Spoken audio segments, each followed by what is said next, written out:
Good morning. Nice to meet you all. In this video, we will see Alan Paton's Cry the Beloved Country, Book 1, Chapter 3 and Chapter 4. In the previous video, we saw Chapter 1 and Chapter 2. In that, we saw Stephen Kumalo received a letter from Reverend Theophilus Mzimangu saying that Stephen's sister Gertrude is very sick. So Mzimangu asked Stephen Kumalo to visit Johannesburg.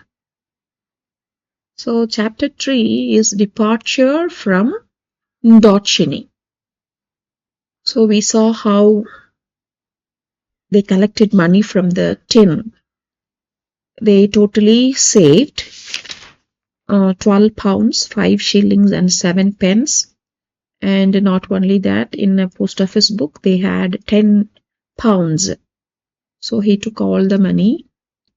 And Stephen Kumalo has been reached the Carisbrook an hour earlier. So he went to the station an hour earlier. So while he was waiting in the station, he was thinking of so many incidents because this is the first time Kumalo is going to Johannesburg. So he is very much scared.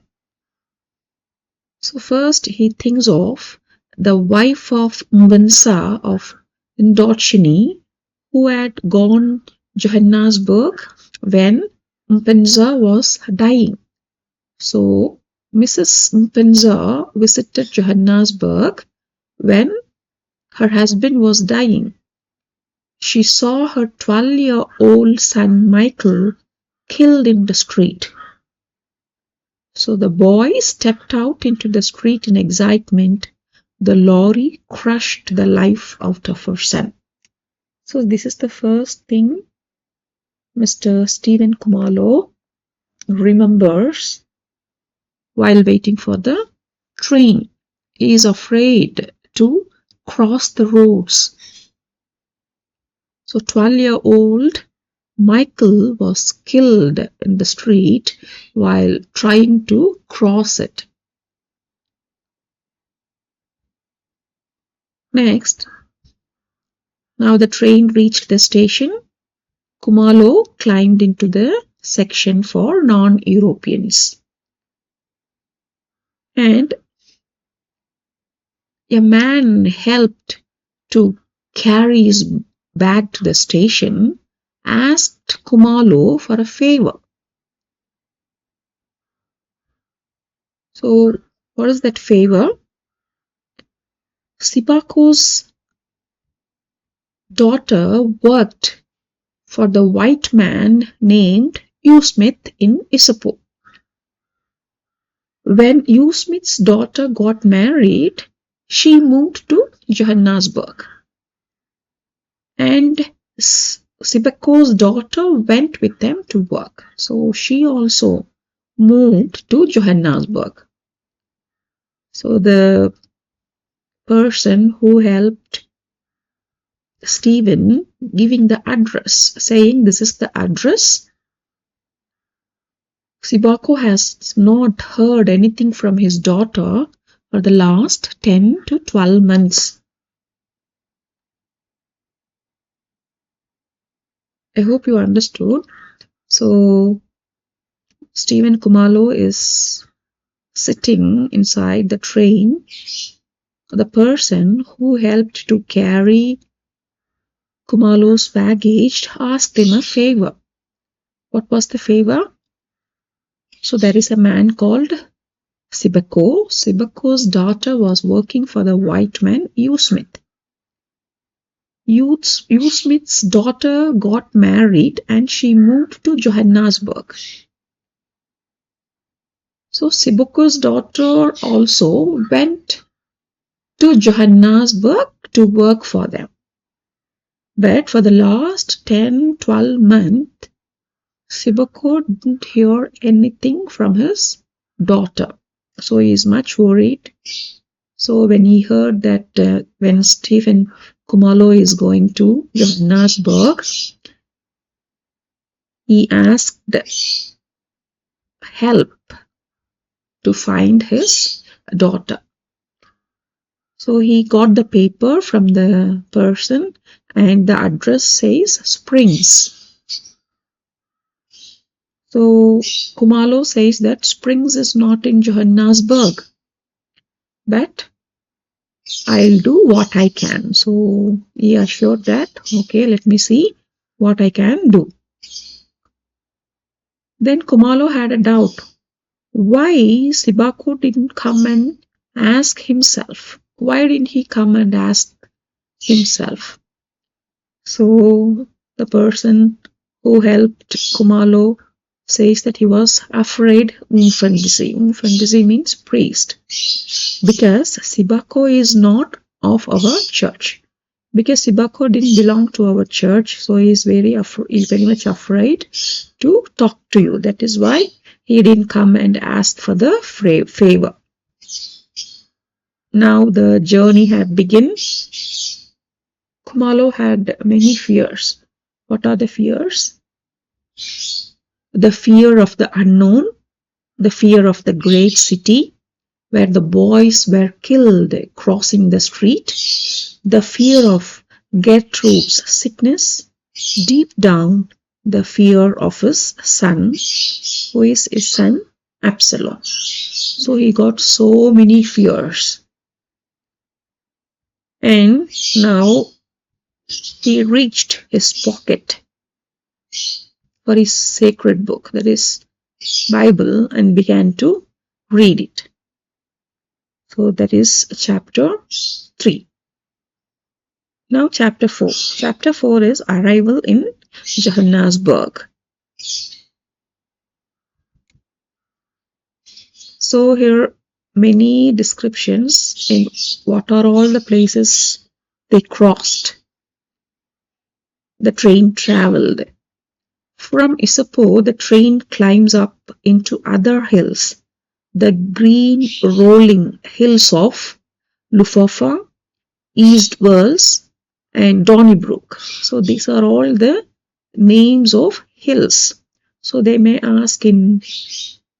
give 4 options and they may ask which one is not mentioned in the chapter. So Lufofa, East Wales, and Donnybrook. From Donnybrook, the broad gauge, that is railway track, runs to the great valley of Umkomaas. So in this place, the tribes live. And the soil is very sick and almost beyond healing. So in Umkomaas, the people, tribes live here and the soil is sick and it is beyond healing. Next, the train climbs past Himu to Allenscope. So the train passes through all these places, Himu and then to Allenscope, down the valley of the Humzinduzi, past Edendale and the black slums to Peter Martinsburg, the lovely city. So black slums, Peter Martinsburg. And then it travels through Hilton and Lions River to Balgovan, Rosetta and Muri River. So the train travels through all these rivers. See Hilton and Lions River, Hilton River, Lions River, and then Balgovan, and then Rosetta and Muri River. So Kumalo tries to read all these names, but it was hard for a Zulu to read the names because the names are in the language called Afrikaans that Kumalo had never heard spoken. He never heard the language Afrikaans before. Okay, he reached Johannesburg and he sees very tall buildings. So this is the first time Kumalo sees such high buildings. So he sees great high buildings. There are red and green lights on them, almost as tall as the buildings. So what are as tall as the buildings? It is green and red lights. And Kumalo says to himself, Tikso, watch over me. So Tikso means in Zulu, God. So he is praying to God that watch over me. Now he reached Johannesburg and he has to go to the mission house. So a young man voluntarily came to Kumalo and took £1 from him, saying that he would go and get the ticket for the bus.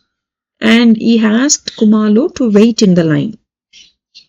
Kumalo was waiting for a long time, but he didn't return. So Kumalo approached an elderly man, decently and cleanly dressed, and asked, where is the ticket office? So he asked the elderly man about the ticket office. The elderly man replied, there is no ticket office. When you get into the bus, you will receive the ticket. So you have been cheated by the young man.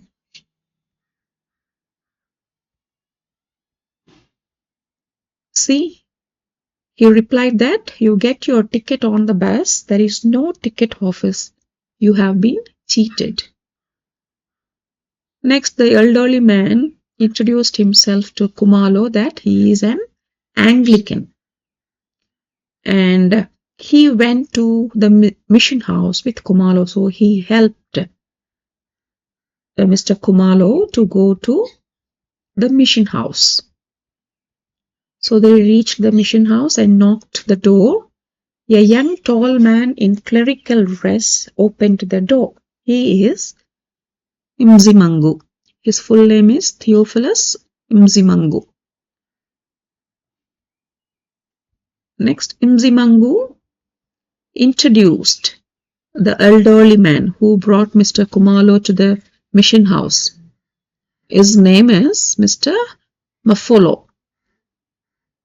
Mzimangu says, this elderly man, Mafolo, is one of the big businessmen and a good son of the church. So finally, Kumalo felt welcome and secured in the mission house after seeing Mr. Reverend Theophilus Mzimangu. So here ends chapter 4. So go through the important lines and informations one more time and try to remember from chapter 1 to chapter 4 in order, because we have 3 books and more chapters to cover. So if you keep on doing that, you won't forget even the small informations.